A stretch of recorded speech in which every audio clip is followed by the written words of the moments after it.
Ya, pemirsa, demikian cuplikan persidangan yang menghadirkan keterangan dari saksi ahli Dr.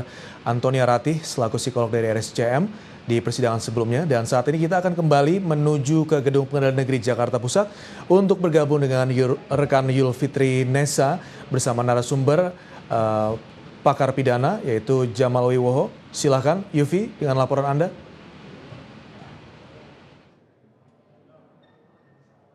Ya baik Zaki dan juga pemirsa, saat ini saya masih berada di lingkungan dari Pengadilan Negeri Jakarta Pusat, tepatnya ditempatkan di salah satu ruangan yang khusus untuk media.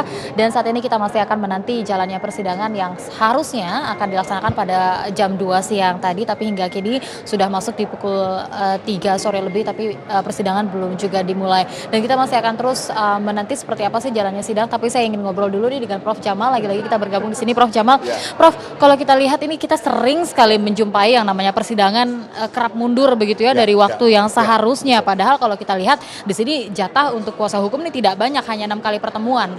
Ini tanggapannya seperti apa sih, Prof? Ya, satu bahwa disiplin yang ketat, ya, disiplin yang ketat di dalam perspektif di pengadilan itu tidak kemudian bisa diterapkan karena bisa saja terjadi banyak hal. Satu, jaksanya belum datang misalnya, atau pengacaranya belum datang, atau kalau jasa pengacaranya sudah tapi hakimnya belum komplit, karena hakim ini bisa saja masih sidang di sidang sebelumnya pada kasus atau perkara tertentu yang lainnya. Nah inilah yang menurut saya yang mestinya dijadwalkan jam 14 sampai lebih dari jam 15 belum terjadi. Jadi ada kemungkinan begitu ya untuk hakim sendiri ini mengawal lebih dari satu sidang dalam satu hari? Bisa. Ini bisa terjadi karena memang satu, perkaranya banyak, hakimnya terbatas. Kemudian perkara-perkara yang penting dan mungkin saja harus segera diputuskan tetapi belum selesai. Akhirnya dia mundur-mundur seperti ini. Dan ini terjadi karena memang dunia peradilan di Indonesia dengan banyak sekali karakteristiknya terjadi karena salah satunya adalah antara jaksa, pengacara, hakim dan sebagainya harus ada kebersamaan untuk melakukan sidang di tempat ini. Baik, nah kalau kita lihat lagi untuk jalannya persidangan ini kan kita harus menunggu kelengkapannya dulu begitu ya, baru sidang bisa terlaksana. Tapi tadi juga kita dapat informasi begitu bahwa saksi ahli yang dihadirkan oleh kuasa hukum Jessica Kumala Wongso ini kita sudah dapat infonya. Terkait dengan nama yang dihadirkan, ternyata ini adalah saksi ahli yang datang jauh-jauh begitu dari Australia yang memang dihadirkan di sini dengan difasilitasi nanti dengan penerjemah. Keabsahannya, apakah memang saksi ahli seperti ini juga tidak masalah untuk dihadirkan? Jadi kalau kita lihat misalnya saja sekarang akan dihadirkan saksi ahli dari Australia, dia tentu tidak, atau misalnya saja kebetulan saksi ahli itu tidak fasih bahasa Indonesia, maka yang terjadi adalah bagaimana dilakukan penerjemahan. Penerjemah juga nanti akan dilakukan sumpah sesuai dengan profesional media itu. Jadi kalau kita melihat seperti ini maka sidang ditunda atau waktu yang mestinya sudah harus mulai tetapi belum mulai ya karena faktor-faktor itu. Ternyata saksi yang akan dihadirkan ternyata ada waktu yang harus disampaikan belum datang karena mungkin saja penerbangan dari Australia mundur misalnya saja, atau dari Bandara Suta ke sini macet dan sebagainya. Ini sudah siap semuanya tetapi saksi yang akan dihadirkan belum ada misalnya.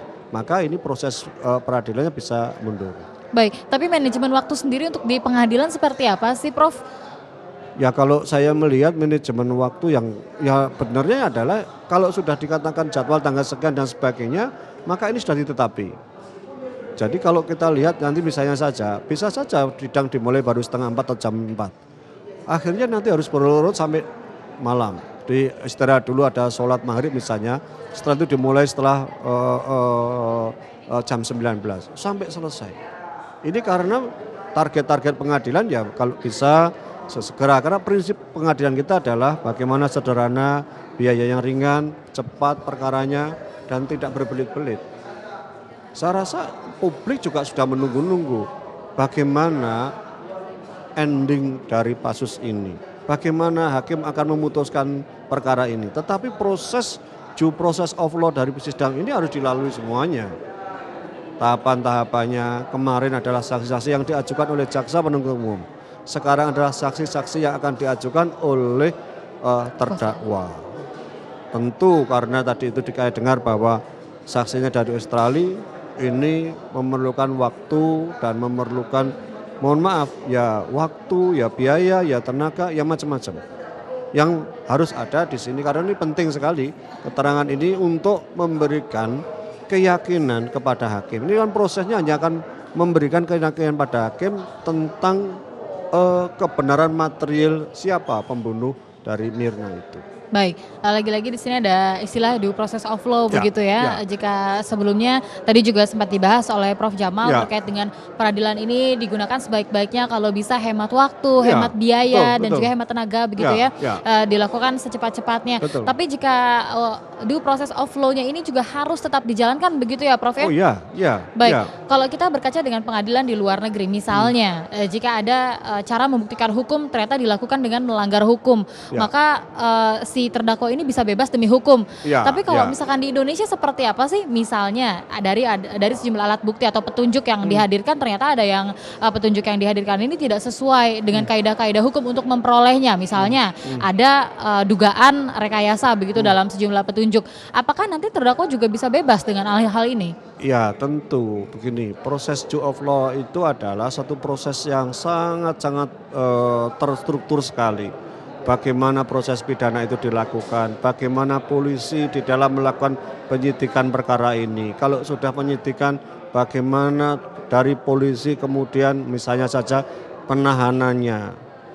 Begitu perkara ini muncul, kemudian polisi melakukan penyidikan, oh ternyata diduga yang melakukan pembunuhan adalah Jessica. Polisi kemudian melakukan penahanan. Setelah itu tidak boleh dari sekian hari, 20 hari pertama. Kalau belum ditambah lagi, setelah itu 30 hari sudah harus segera dilimpahkan ke kejaksaan. Kejaksaan juga tidak berlama-lama, kejaksaan harus sudah melakukan penuntutan. Demi hukum juga semuanya itu. Setelah itu dilimpahkan ke pengadilan kalau sudah P21. Kalau belum P21, tanya lagi kepada kepolisian dan sebagainya. Itulah proses-proses. Di pengadilan juga ada prosesnya. Dibuka lagi, diberi kesempatan untuk membuktikan atau bukti-bukti. Saksi-saksi yang diajukan. Saksi dari siapa dulu? Dari jaksa. Setelah itu saksi dari siapa? Saksi dari terdakwa. Setelah itu kemungkinan besar nanti akan mungkin lagi saksi-saksi akan diajukan lagi. Kalau masih memungkinkan bisa saja lagi. Saksi dari misalnya saja adalah dari kejaksaan lagi dan sebagainya. Setelah itu baru nanti ada proses lagi misalnya saja adalah tuntutan. Kemudian diberi kesempatan untuk melakukan eksepsi. Setelah itu pemeriksaan lagi dan akhirnya pada satu titik di mana hakim harus memberikan putusan atas perkara itu. Disitulah sudah limited sekali. Yang kedua, soal misalnya saja menegak hukum dengan cara tidak dengan hukum. Ya ini yang sekarang menurut saya tidak boleh. Menegakkan hukum ya dengan cara yang benar, dengan mentaati hukum itu sendiri. Jangan sampai menegakkan hukum menggunakan melanggar hukum. Bagaimana misalnya saja contoh menegakkan hukum menggunakan saksi ahli misalnya ya. Ya mesti ya saksi ahli yang diharapkan ya harus benar-benar saksi ahli. Benar. Atau bisa saja menegakkan hukum dengan membayar saksi. Padahal dia tidak tahu tetapi dibayar. Dibayar dalam tanda petik saksinya itu palsu. Misalnya itu. Atau ya karena dia tidak tahu dan sebagainya, dia dijadikan saksi. Bukan saksi yang sebenarnya misalnya saja. Kita juga masih banyak mendengarkan istilah-istilah itu.